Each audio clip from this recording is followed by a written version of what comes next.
श्री गणेशाय नमः। नमस्कार दोस्तों, ये राशिफल चंद्र राशि पर आधारित है। चंद्रमा मन का कारक है। हमारे मन पर जो भी उतार चढ़ाव आते हैं वो चंद्रमा की स्थिति लेकर आती है और इस वजह से चंद्रमा की पोजीशन हमारे रोज के जीवन को बहुत ज़्यादा प्रभावित करती है और इसके अकॉर्डिंग हमारा दिन अच्छा या बुरा जाता है। तो आइए जानते हैं इस दिन चंद्रमा आपके लिए किस तरह के परिणाम ला रहे हैं। इस दिन चंद्रमा आपकी कुंडली में 10वें भाव में रहेंगे। जी हाँ, 10वें भाव में चंद्रमा का होना आपके लिए अच्छा रहेगा। ये दिन आपके लिए लाभकारी सिद्ध होगा। 10वां भाव हमारा कर्म क्षेत्र है। ये भाव हमारे कामकाज के क्षेत्र से जुड़ा हुआ है, जिस वजह से आपको इस समय में अपने कार्य क्षेत्र में मान प्रतिष्ठा मिलेगी। आपको इस समय में धन कमाने के नए रास्ते, नए जरिए मिल सकते हैं। जो लोग बिजनेस करते हैं उनके लिए ये समय काफी बढ़िया रहेगा। आप इस समय में खुलकर निवेश कर सकते हैं। निवेश के लिए, पैसों के लेन देन करने के लिए ये समय काफी अनुकूल है। ये दिन पूरी तरह से आप ही के फेवर में रहेगा। दिन का पूरा लाभ उठाए और अपने जीवन के हर पल का आनंद ले। इस समय में आपके सहयोगी आपकी मदद करेंगे। आपका मन अपने काम में लगेगा। अच्छे कामों की वजह से आपको प्रशंसा भी मिल सकती है। हालांकि इस समय में काम का प्रेशर आप पर ज़्यादा रहेगा। शरीर में थोड़ी सुस्ती भी कामों की वजह से आ सकती है, लेकिन दिन के अंत में आपके कामों का फल आपको अवश्य मिलेगा। जो लोग नौकरी ढूंढ रहे हैं उनके लिए समय शुभ है। प्रयास करें, आपको अच्छी जॉब मिल सकती है। कार्य क्षेत्र में चंद्रमा के होने का मतलब ही यही है कि कोई भी खाली नहीं रहेगा, सबको काम मिलेगा। कर्मों का फल इस समय में मिलता ही है। 10वें भाव में चंद्रमा चौथे स्थान पर दृष्टि डाल रहे हैं। इस वजह से आपको सुखों की प्राप्ति भी होगी। इस समय में आप भूमि या वाहन ले सकते हैं। आपके घर में साज सजावट का या जरूरत का नया सामान भी इस समय में आ सकता है। जो सामान काफी दिनों से लेने की आप सोच रहे थे वो आप इस दिन ले पाओगे। इस समय में आपको आपकी माता का सुख भी मिलेगा। इस समय में आपके ससुराल पक्ष से भी आपको धन लाभ होने की संभावना रहेगी। जो लोग राजनीति में हैं उन लोगों को इस समय में खास तौर पर फायदा होने वाला है। राजनीति के क्षेत्र में आपको नाम व प्रतिष्ठा मिलेगी, धन की प्राप्ति भी होगी और राजनीति के क्षेत्र में आप सफल रहोगे। अगर स्टूडेंट्स की बात करें तो स्टूडेंट्स के लिए भी ये समय बेहतरीन रहेगा। पढ़ाई में पूरी तरह से मन लगेगा। अपने फ्यूचर के बारे में फैसला लेने के लिए, अपने फ्यूचर की प्लानिंग करने के लिए ये समय सही है। इस समय में आपकी वाणी में मिठास रहेगी। लोग आपसे प्रभावित होंगे। इस समय में आप प्रसन्न रहोगे, खुश रहोगे, पॉजिटिव सोच से आगे बढ़ोगे। इस समय में आपको पारिवारिक सुख की प्राप्ति होगी। परिवार के साथ खुशियां मनाने के लिए ये समय अच्छा रहेगा। अगर स्वास्थ्य की बात करें, सेहत की बात करें तो स्वास्थ्य से जुड़ी छोटी मोटी परेशानियां इस समय में आने की संभावना रहेगी, लेकिन चिंता करने जैसी कोई बात नहीं रहेगी। अपनी सेहत को ठीक रखने के लिए योगा का सहारा लेना हमेशा ठीक रहता है, लेकिन उसमें अपने सांस लेने और छोड़ने का वक्त उस पोज के मुताबिक सही होना चाहिए। जी हाँ, अपनी सांस लेना या छोड़ना काफी मायने रखता है। ये दिन आपके लिए आर्थिक स्थिति के हिसाब से भी काफी बढ़िया रहेगा। विदेश से धन कमाने के मौके भी इस समय में आपको मिलेंगे। कुल मिलाकर ये दिन बहुत अच्छा जाएगा, बहुत अच्छा साबित होने वाला है। दोस्तों, ये राशिफल चंद्र राशि पर आधारित है। कभी कभी हमारी पर्सनल कुंडली में बाकी ग्रहों की पोजीशन कुछ इस तरह की होती है कि आपके राशिफल परिणाम में बदलाव दिख सकता है। इसलिए राशिफल को एक मार्गदर्शन के तौर पर लिया जाए तो ज्यादा अच्छा रहेगा। दोस्तों, सभी राशि के लोगों के लिए जीवन में आगे बढ़ने के लिए कुछ जरूरी बातें वीडियो में आगे बताई गई है, तो वीडियो आगे जरूर देखें। नमस्कार दोस्तों, व्यक्ति को अपने जीवन में सफल होने के लिए मेहनत के साथ साथ भाग्य का साथ होना भी बहुत ही आवश्यक होता है। अगर व्यक्ति का भाग्य उसका साथ देता है तो कम मेहनत में ही अधिक सफलता प्राप्त होती है।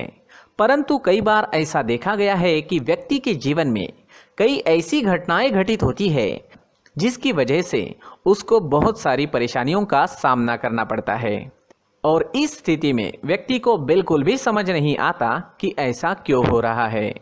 दरअसल आपके घर में ही कुछ ऐसी चीजें होती है जो हमारे भाग्य को प्रभावित करती है, हमारे जीवन को प्रभावित करती है और उन चीज़ों के आसपास होते हुए भी हमें वो चीज़ें नज़र नहीं आती। वह चीज़ें हमारे चारों तरफ एक अजीब सा घेरा बनाकर रखती है, परंतु हम उसको नहीं देख पाते।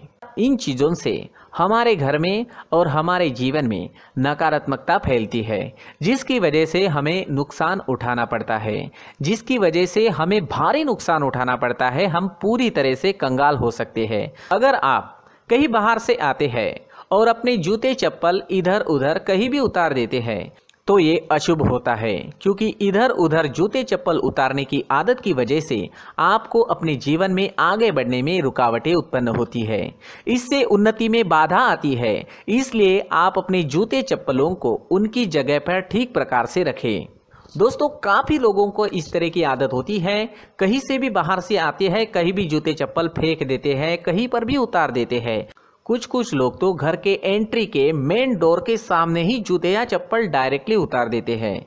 ये तो बहुत ही गलत है। साथ ही कुछ लोग जूते चप्पल उल्टे रख देते हैं, उस पर ध्यान नहीं देते। लेकिन इन चीज़ों पर ध्यान देना बहुत ज़रूरी होता है और जूते चप्पल हमारे जीवन को बहुत ज़्यादा प्रभावित करते हैं। दोस्तों, ध्यान रखें, जूते चप्पल हमेशा साफ सुथरे रखें और उनको उनकी जगह पर रखें। उनके लिए एक स्थान बनाएं, उस स्थान पर रखें। अगर कोई व्यवस्था उनके लिए की है तो बहुत ही अच्छी बात है, वहां पर उन्हें रखें, साफ सुथरा रखें। जूते चप्पलों को उनकी जगह पर कुछ इस तरह से रखें कि वो देखने में भी अच्छी लगे।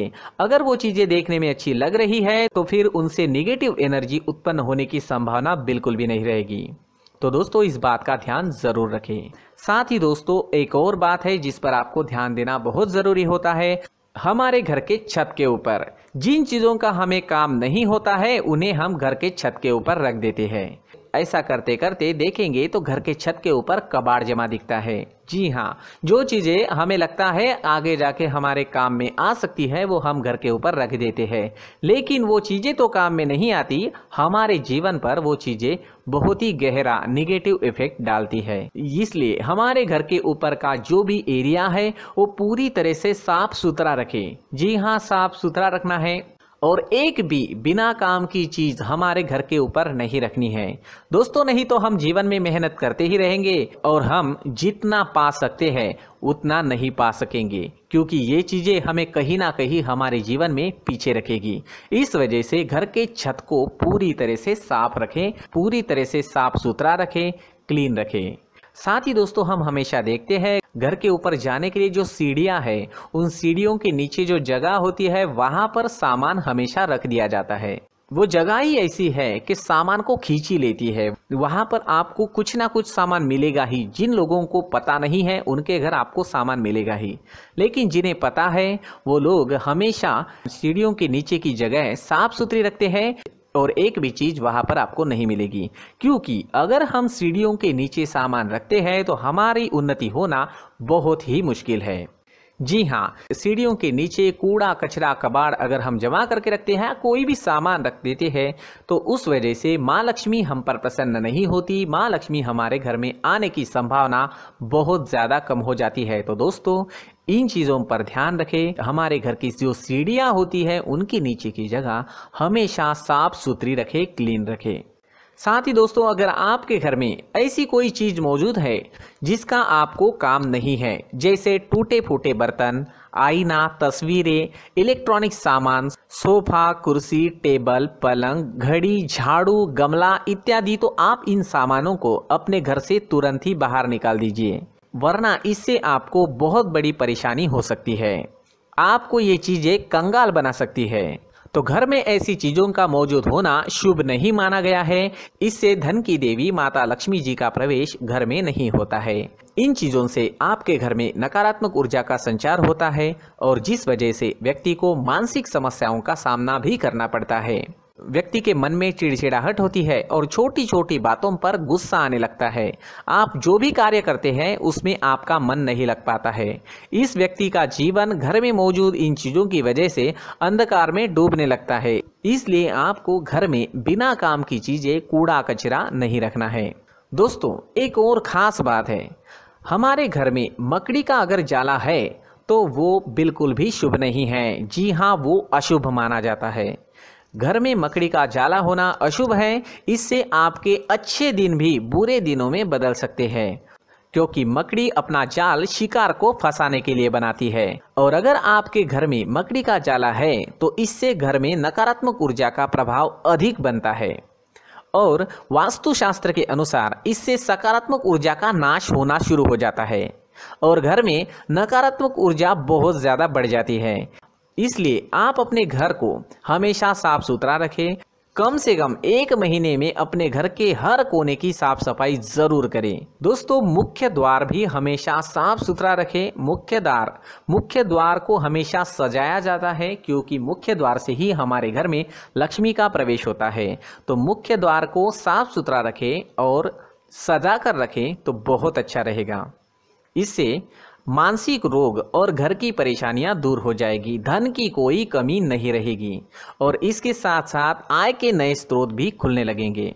इसी के साथ और कुछ चीज़ें हैं, जैसे टूटी फूटी जो भगवान की मूर्तियां होती है वो हमारे घर में नहीं रखनी चाहिए। साथ ही जो भगवान के पुराने फोटो है जो जमा करके रखे हुए होते हैं, तो दोस्तों वो चीज़ें नहीं रखनी चाहिए। जो भगवान के फोटो या भगवान की मूर्तियाँ जो घर के मंदिर में हैं बस वहाँ तक सीमित है। अगर आपके घर के शोकेस में भी वो मूर्तियाँ रखी है, कुछ फोटो रखे थे, उन्हें भी साफ करते रहना चाहिए। जिन चीज़ों को हम मेंटेन नहीं कर पाते, साफ नहीं रख पाते, उन चीज़ों को घर से हटा देना ही आपके लिए अच्छा रहेगा। साथ ही दोस्तों कुछ तस्वीरें हैं, जैसे डूबते नाव की तस्वीर या फिर झगड़े की तस्वीर या फिर कुछ ऐसी तस्वीरें होती है जो देखते ही हमें समझ में आ जाता है कि ये तस्वीर निगेटिविटी दर्शा रही है। इस तरह की तस्वीर भी आपको आपके घर में नहीं रखनी है। जी हाँ, इस तरह की तस्वीर लगाने से भी हमारे जीवन में उसी तरह की घटनाएं घटित होना शुरू हो जाता है। हर एक चीज़ हमारे घर की हम पर प्रभाव डाल रही है। इस तरह के बदलाव आप आपके घर में ज़रूर करें। धन्यवाद।